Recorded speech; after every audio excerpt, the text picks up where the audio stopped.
రామచక్కటి సీతకి భద్రాచలంలో నేత్రపర్వంగా సీతారాముల కళ్యాణం. పట్టు వస్త్రాలు ముత్యాల తలంబ్రాలు సమర్పించిన సీఎం దంపతులు. వేడుకకు అశేష భక్తజనం.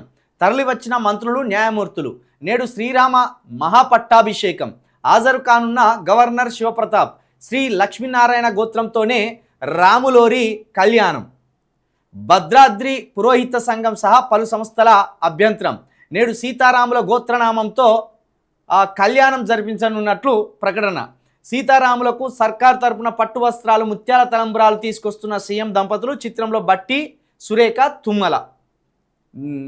మొత్తానికి భద్రాచలంలో నిన్న శ్రీరామనవమి వేడుకలు అంగరంగ వైభవంగా జరిగినట్టుగానే కనిపిస్తున్నది. శ్రీరామనవమి రాముడి జన్మదినం. అదేవిధంగా రాముల వారు సీతమ్మను చేతబట్టుకొని వివాహం చేసుకున్న రోజు కూడా.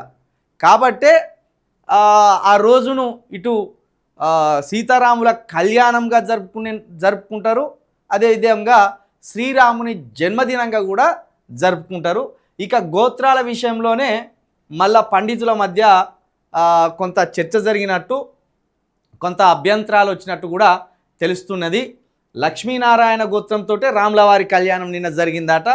దాంతో భద్రాద్రిలోని పురాహిత సంఘాలు, పలు సంస్థలు కూడా అభ్యంతరం వ్యక్తం చేసినట్టుగా కూడా ఇక్కడ ఆంధ్రజ్యోతి పేపర్లో రాసుకొచ్చిండ్రు. సరిగా ఏ గోత్రంతో అనేది సామాన్యులకు అర్థం కాని విషయం. అది పండితులకు అర్థమయ్యే విషయం, బ్రాహ్మణులకు అర్థమయ్యే విషయం.